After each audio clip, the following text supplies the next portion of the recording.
Hello YouTube, welcome to the War Leader Productions, where today we are taking another look at my unofficial all-out war fan-made movie. I am just informing you, like I did in the last video, it's late at fucking night. I am tired and cranky as shit, but I stay up late at night and wake up early in the morning anyway, even on the weekends now. Yay for my health. But oh well, I don't fucking care. It gives me more time to do shit. Like homework. So, today we are going to be taking a... I'm hoping, by the way, really need to get better at my speech. I am hoping to upload previews like this at least once a week. That's my goal. Because these aren't too hard to record. So I'm hoping to upload at least one a week. That way you guys are getting, but technically 2 videos a week. You're getting a tribute, and you're also getting a little preview. And I do like to upload other stuff at random times, I know. But you guys do at least get a tribute every single Sunday. Hopefully with these I can give an extra video in the day. Today, we are going to be taking a look at a redesigned fight scene of Season 8, Episode 2. The fight scene between Rick and Gracie's father. Gracie's that little savior baby that Rick found when he thought there were guns in that upper floor area. Now, I have not redesigned up to the point where Rick finds Gracie, but I can tell you right now, I am not planning on using Gracie in this movie at all. To me, Gracie was a completely pointless story mode. Like, there was no point to Gracie being in the story whatsoever. I'm sure Angela Kang will find a way to, like, implement her in the series at some point. Like, if it gets to, like, Season 11 or Season 12 and Gracie's older. You know, maybe there's a confrontation between her and Daryl on, like, what the fuck happened to my dad? You know? But, really, what was the point of Gracie? I don't remember there being a Gracie in the comics during the All Out War saga. There was no point to it. It didn't add anything instrumental to the story. So I'm just saying, zip, cutting it out. Now, before we get to the actual fight scene, we are going to show a little bit of a preview before that with a transition from the Morgan scene to the Daryl scene. Now, this is not how it normally goes, but I am showing this little bit right here, a little extra preview. Where this is the scene where Morgan went on a rampage and started killing all the saviors inside the compound. I actually paired this scene up with an instrumental remix of In the End by Linkin Park. This remix was produced by Tommy Prophet, and it is fucking badass. And I'm going to show the transition from this scene to the Daryl kicking down the door scene. And I'll explain why in a second.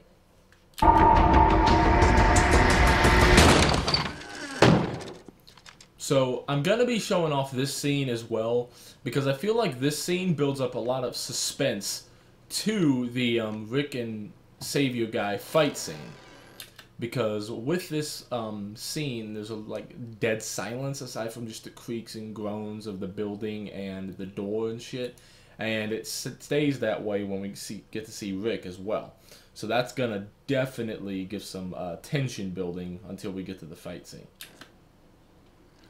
Just the subtle creaks and groans of the building and Daryl's crossbow, his footsteps. It builds up some tension.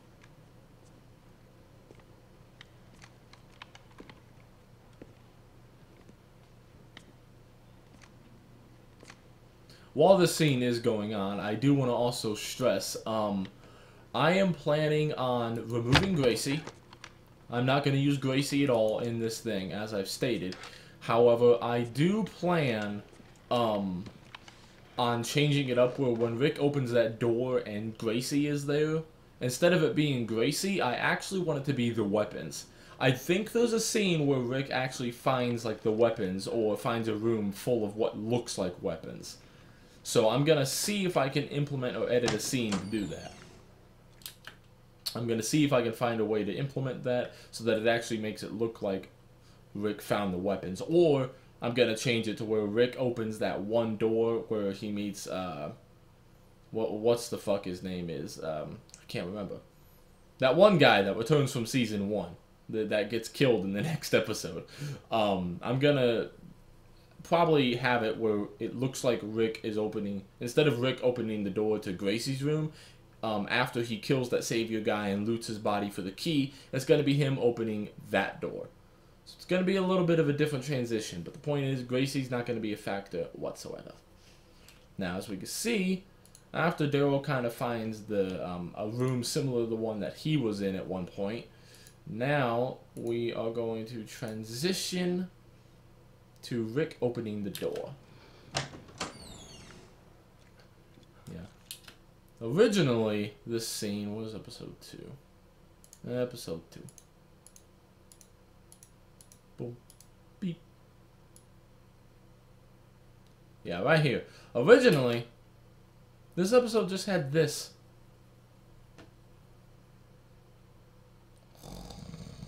I'm sorry, I was falling asleep. Like, that's what the scene makes me want to do. Like, what's the point exactly of just showing this extra, like, almost minute or two of Rick just kind of walking and peeking around? Like, it's not like you can't get the feeling of him, like, searching the place when he opens the door, you know? Like, you still get the feeling that he's searching and looking around and trying to get his bearing on his surroundings, making sure there's no saviors around. I don't see why you need that, like, huge minute of walking. So, I just decided to get rid of it. In favor of a much quicker version of this scene. You do want to build up some tension, yeah, and some suspense, but you don't want to build up too much, you know? Plus, I like having the audio maxed up all the way like this, because you can hear the breathing and a lot of the creaking and, like, the subtle sounds. You can hear it a lot better. It makes this a lot more filling. Hearing Rick's, like, tense breathing like that, I think it adds a lot more scenery to the scene. Okay, before I blow everyone's eardrums off. So, we built up all that suspense, and now we are playing. This might not be permanent, like the audio, the way it's set, but I like it for now. This is a little bit of a music called the Funeral March. It's an epic trailer cover with some powerful hybrid trailer music. And this fight scene is now going to go down. I did not edit the fight scene very much. However, when we get to a part that I did edit, I will show you what I did. So let's go through the fight scene and see what happens.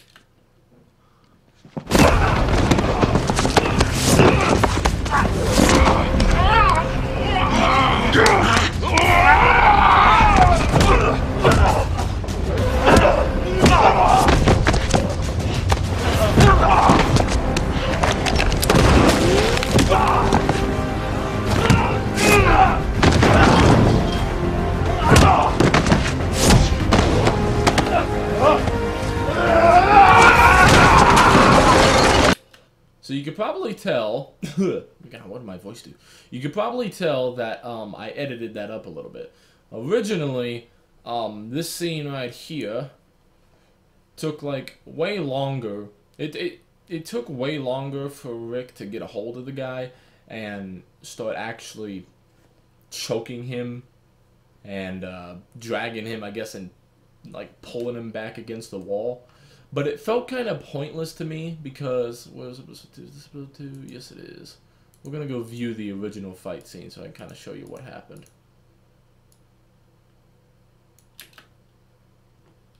So this is the original version.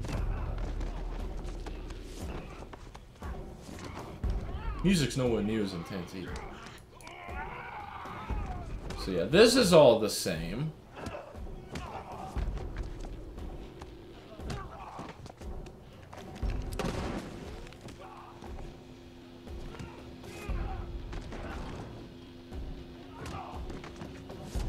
Right here's where it's different.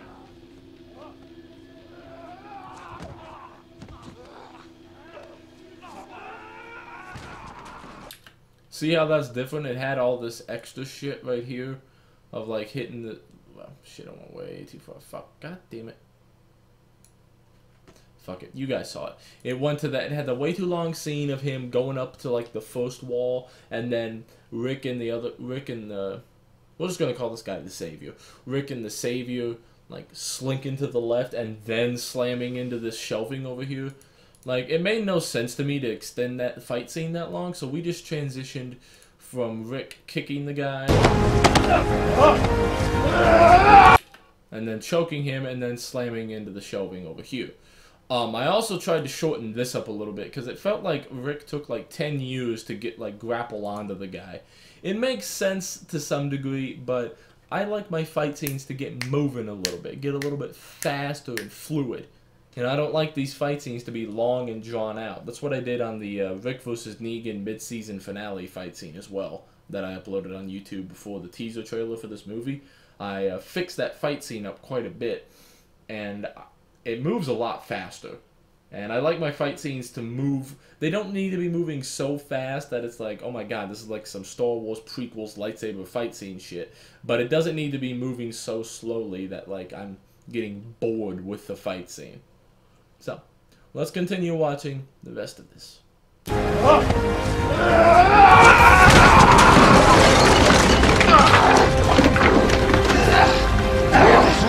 Where are they? No!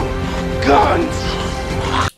Now, what you're about to see right here, this part right here, if you see these two little audio cuts, yeah, this scene. Originally, this is where the guy whispers out, "Grace!" or whatever, when he's getting the life choked out of him. But I took that out and replaced it with another, like, scene up ahead of him groaning in pain, because one, it fits really well, and two, remember, I'm removing Grace from this movie completely, period. She's not going to be here at all. So, it doesn't make sense for him to be whispering Grace. Now, there are a couple audio scenes later on where if you knew what he was whispering, which was Grace, you could tell that you could kind of hear him saying Grace while he's getting choked to death, like in a little later in this fight scene. But one, if you're watching this movie through, you're not going to hear him saying Grace, so it's going to be harder to hear anyway.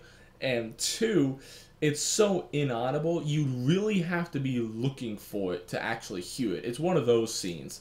Like, unless you were looking for the scene and trying to specifically listen to him saying Grace, you would not know it's there. Because I never knew it was there until I started editing the scene originally. Like, I never knew he said Grace while Rick was choking him later.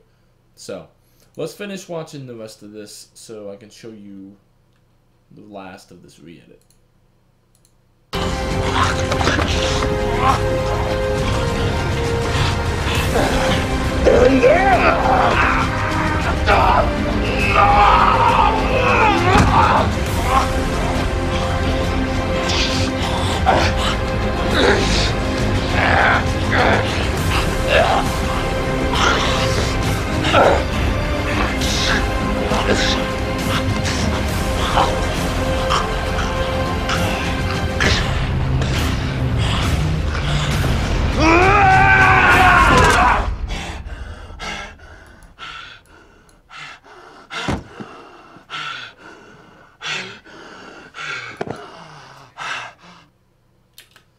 So yeah, that was the end of that fight scene. Personally, I love this part right here. I'm gonna play it again just because I fucking love this part so much. Hold it.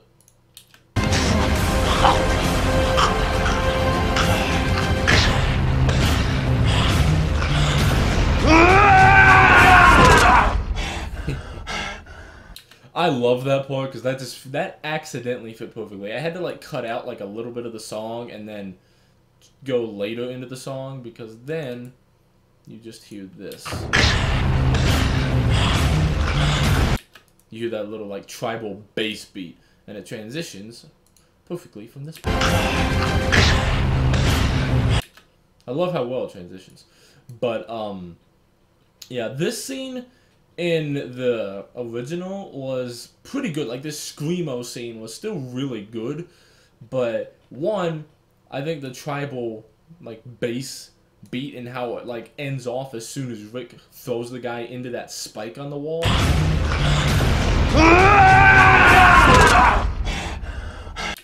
One, I think that sounds a hell of a lot more epic. And two, the fact that it's not there's no sound really of any music or audio or anything. It's just Rick breathing heavily. Kind of detensifies the situation a little bit. Like it was brought up to like this climactic, intense fight scene, and then after Rick finally just throws the guy into a spike. It's just everything's settling down, and Rick is just ragged.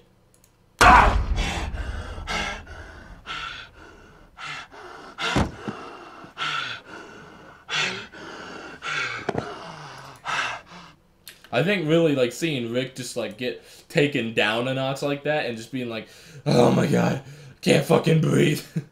I think that really detensifies that situation a lot better than the original did.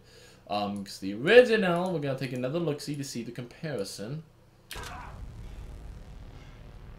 You can already hear that, like, bass subwoofer that's in the background.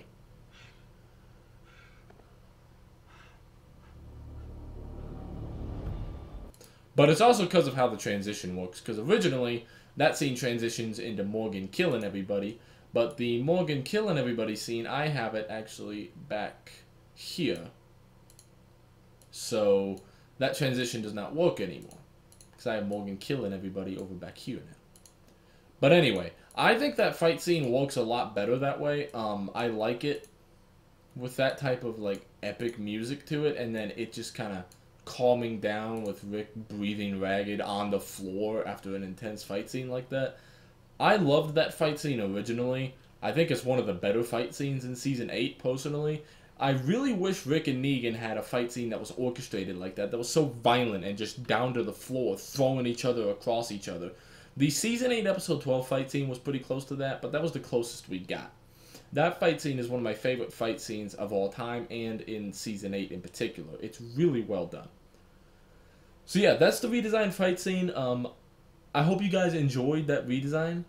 I really tried to portray this as less of a focus on Gracie and more of a focus on the guns. I'm not sure whether I'm going to try and implement it to make it look like the guns are at this base or not. I haven't gotten that far yet, because you can see this is as far as I've gotten. But I did at least want to make it look like this savior was actually trying to defend the guns, or at least, like, just defend his location. And it's a lot. I think it's a lot more believable than him trying to defend Gracie. And while it's not that it's unbelievable to have Gracie at an outpost like this, I just don't think Gracie should be an element in the story. She just doesn't add anything. And it really sucks when the writers do stupid shit like that. So we're not implementing Gracie at all. She is out of the picture, and that just makes the movie flow so much better. So I hope you guys really enjoyed that. I hope you enjoyed the violence. And now what I'm going to do, starting from the little transition from Morgan to Daryl's scene, I am going to play the full scene in full screen without me talking or anything. I hope you guys enjoyed, and peace out. Have a good one.